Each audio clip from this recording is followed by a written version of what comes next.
ان لوگوں کو اپنی عبادت گاہوں میں گھسنے نہ دیں، کیونکہ یہ وہاں آ کر لوگوں کے سامنے غلط مثال قائم کریں گے جو بے روی کی ہے، جو مرد سے مرد کی شادی اور عورت سے عورت کی شادی کی غلط مثال۔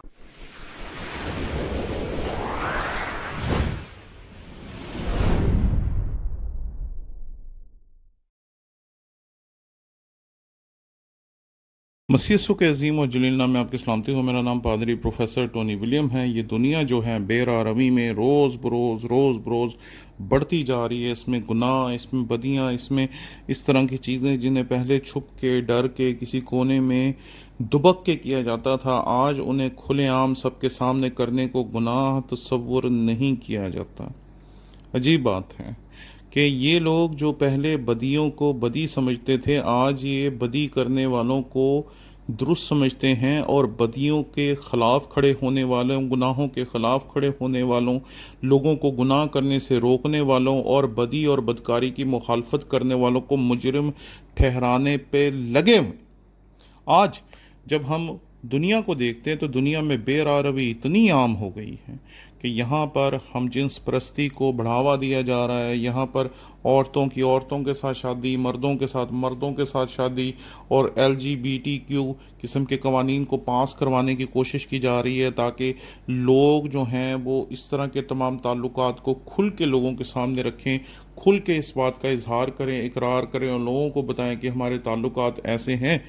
یہ تو بدی ہے، یہ تو گناہ ہے، اور پہلے ہم ان چیزوں کو دیکھتے تھے، یہ بہت پہلے سے ہیں، یہ کوئی نئی چیز نہیں ہے۔ اس طرح کے تعلقات کو اگر پرانے عہد نامے میں خدا نے موسیٰ کی زبانی روکا ہے، منع کیا ہے، تو اس کا مطلب ہے کہ خدا نے شروع ہی سے ان چیزوں کو ناپسند کیا ہے، اس نے شروع ہی سے ان چیزوں کی مخالفت کی ہے۔ جب ہم توریت کو پڑھتے ہیں تو یہاں احبار اس کا 18واں باب اور اس کی 22ویں آیت ہمیں یوں بتاتی ہے، تو مرد کے ساتھ صحبت نہ کرنا جیسے عورت سے کرتا ہے، یہ نہایت مکروہ کام ہے۔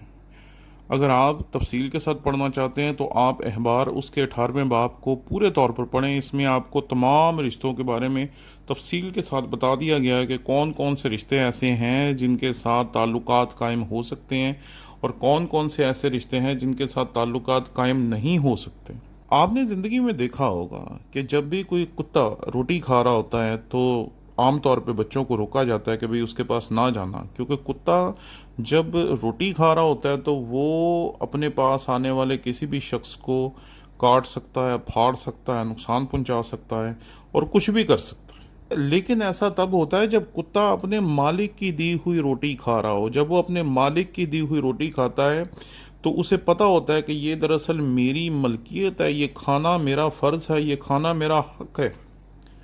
لیکن جب کتا کسی کی روٹی چھین کر کسی گوشت کے پھٹے کے نیچے سے کوئی چیز اٹھا کے بھاگتا ہے تو اسے پتہ ہوتا ہے کہ میں نے چوری کی ہے، تو وہ اس چوری کو چھپانے کے لیے یا اس چوری کی سزا سے بچنے کے لیے وہاں سے اس روٹی کے ٹکڑے کو یا اس گوشت کے ٹکڑے کو اٹھا کے بھاگتا ہے اور 3 گلیاں دور جا کر کہیں چھپ کر کھانا کھاتا ہے۔ جانور ہے اور اس کو بھی پتا ہے کہ یہ میرا حق ہے اور یہ میرا حق نہیں ہے۔ جب وہ چوری کرتا ہے تو پھر وہ چوروں کی طرح بھاگ کے چھپ کے وہ کام کرتا ہے، لیکن جب اس کا مالک اسے دیتا ہے تو اس کا مالک اسے اجرت یا انعام کے طور پہ دیتا ہے کہ تو جو پہرے داری کر رہا ہے یہ اس کی اجرت ہے، یا یہ میری محبت ہے کہ جیسے میں اپنے گھرانے والوں کو پالتا ہوں اس طریقے سے تو میرے خاندان کا محافظ ہے، اس لیے یہ روٹی تیرے لیے۔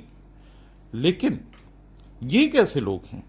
جو انسان ہیں اور انسان ہوتے ہوئے یہ سمجھتے ہیں کہ ہمیں پتہ ہی نہیں ہے کہ گناہ کیا ہے۔ یہ کہتے ہیں کہ ہم جو کچھ بھی کر رہے ہیں یہ درست ہیں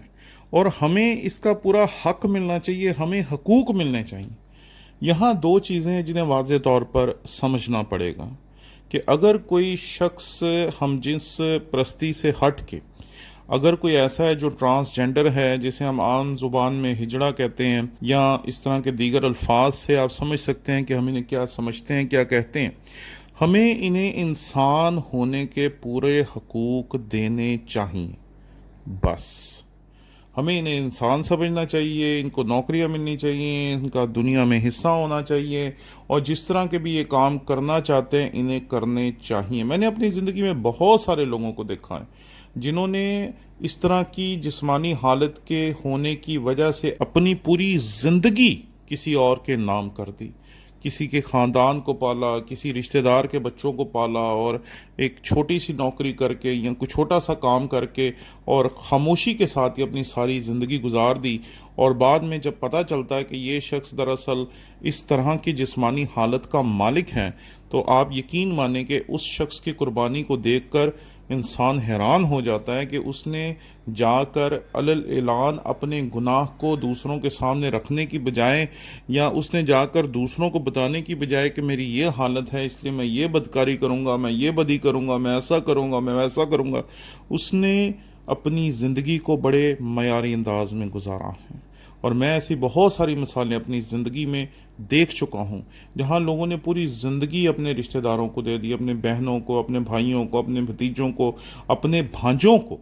اور وہ عزت داری کے ساتھ کام کرتے رہے اور سب کچھ کرتے رہے۔ اس لیے ہمیں ٹرانسجینڈرز کو اور اس طرح کے دیگر لوگوں کو عزت دینی چاہیے، انہیں انسان سمجھنا چاہیے، انہیں ان کے تمام حقوق دینے چاہیے، اور پاکستان میں ان کے تمام حقوق کا آج خیال رکھا جاتا ہے۔ اس کے ساتھ ساتھ ہمیں دوسری چیز جو آج سیکھنی پڑے گی وہ یہ ہے کہ ان لوگوں کو برکت کی ضرورت نہیں ہے، ان لوگوں کو جوتیوں کی ضرورت ہے۔ کہ یہ لوگ کیوں چاہتے ہیں کہ ان کے نکاح پڑھے جائیں، ان کی شادیاں کی جائیں، باقاعدہ ان کی جو رسومات ہیں ان کو ادا کیا جائے؟ ان کو رسومات ادا کرنے کی ضرورت کیا ہے؟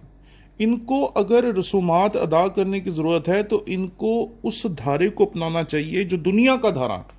کہ جس میں مرد اور عورت کی شادی کی جاتی ہے اور انہیں برکت دی جاتی ہے کہ خدا تمہیں سب کچھ دے، روپیہ دے، پیسہ دے، عزت دے، دولت دے،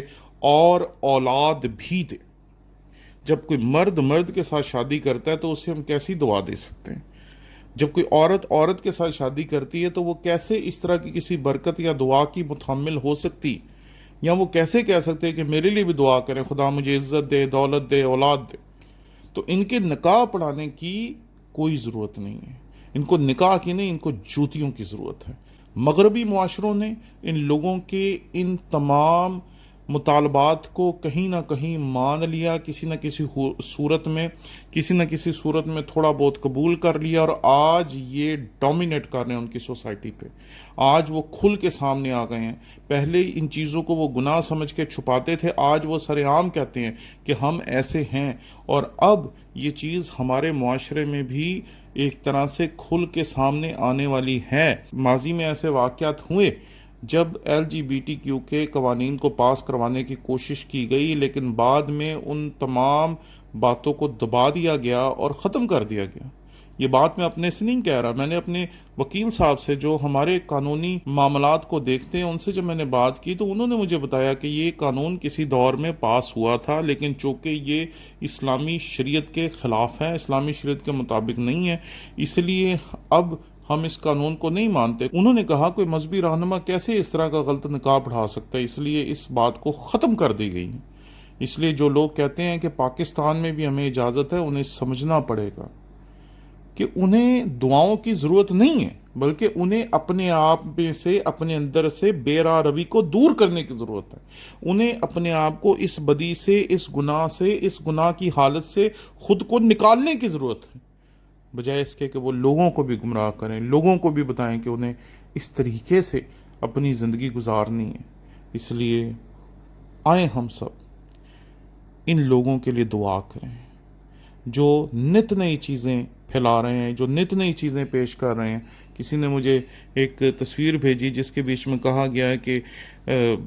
برطانیہ میں شاید کسی ایک لڑکے کی کسی گے کے ساتھ شادی ہو رہی ہے اور جو ہے نکاح وہ باقاعدہ پڑھایا جا رہا ہے۔ تو میں حیران رہ گیا کہ یہ بدی کس طریقے سے الہامی مذاہب کو ماننے والے لوگوں کو بھی اپنی گرفت میں لے رہی ہے۔ اس لیے خدا را آئیں اس طریقے کے تمام رویوں کو رد کریں، اور ایسے لوگوں کی پشت پناہی کرنے کے بجائے انہیں سخت الفاظ میں اور واضح طور پہ بتائیں کہ اگر وہ برکت چاہتے ہیں، نکاح چاہتے ہیں، تو کس چیز کے لیے نکاح چاہتے ہیں۔ شکریہ۔